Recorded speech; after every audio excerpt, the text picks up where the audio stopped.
একটা মুভি ছিল আগন্তুক নাম করে।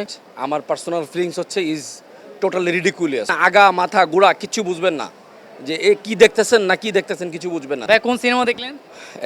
4:50 এই যে সিনে কমপ্লেক্স, বসুন্ধরা সিনে কমপ্লেক্সে আমাদের একটা মুভি ছিল আগন্তুক নাম করে। সেখানে আমরা 5 জন ফ্রেন্ড আসছিলাম দেখতে। বাট টু বি অনেস্ট, আমার পার্সোনাল ফিলিংস হচ্ছে ইজ টোটালি রিডিকুলিয়াস। ঠিক আছে, এমন ধরনের ছবি আমার মনে হয় এই স্বনামধন্য প্রতিষ্ঠানে প্রদর্শন না করাটা বেটার। এতে করে আমরা যারা সাধারণ মানে দর্শক আছি এরা আমরা হতাশাগ্রস্ত হব না। মানে মুভির প্রথম থেকে শেষ পর্যন্ত আপনি কিছুই বুঝবেন না। অ নেই, ক নেই, খ নাই, কিচ্ছু নাই। ঠিক আছে, এই just waste of money and waste of time. Thank you. আচ্ছা ভাই, জানতে চাচ্ছিলাম যে এই সিনেমা নিয়ে কিন্তু বলা হচ্ছে সাইকো থ্রিলার ধরনের একটা সিনেমা, এবং দেশে এরকম সিনেমা তৈরি হয় না।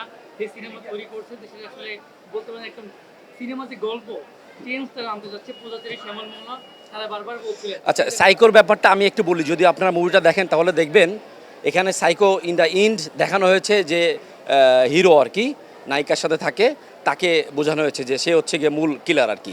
কিন্তু এখানে ওকে যদি না দিয়ে একটা অ্যাবনর্মাল একটা ছেলেকে দেওয়া হয়েছে যার বাবা মার আদর ভালোবাসা পায় না, সে দিন শেষে একাকিত্বর কারণে সে একটা অ্যাবনর্মালিটি মানে বরণ করে।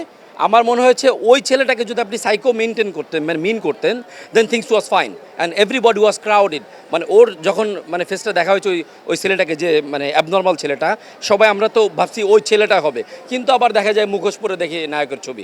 মানে দিস ইজ সামথিং মানে মোর দ্যান ফানি। হ্যাঁ, আপনি বললাম না আগা মাথা গোড়া কিচ্ছু বুঝবেন না যে এ কি দেখতেছেন না কি দেখতেছেন কিছু বুঝবেন না। Thank you. টাকা অন্য জিনিস, মানে টাইম ওয়েস্ট বোঝেন। 3 ঘন্টা ওর মধ্যে বসে থাকা মানে খালি খালি মিয়া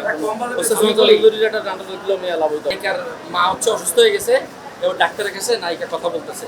কোথায় রিসিপশনিস্ট আছে না হাসপাতালে, রিসিপশনিস্ট কি দাঁড়ায় দাঁড়ায় ডাক্তার কোনোদিন কথা বলে? হ্যাঁ, সুস্থ হয়ে গেছে, আপনি আবার পরে আসবেন। রিসিপশনিস্টের ওই জায়গাটা জায়গা।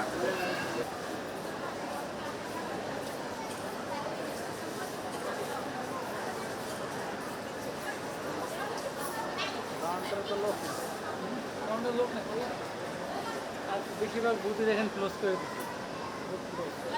এখন শো নাই। কয়টা বাজে? 2টা না 3টা? চলেন যাই।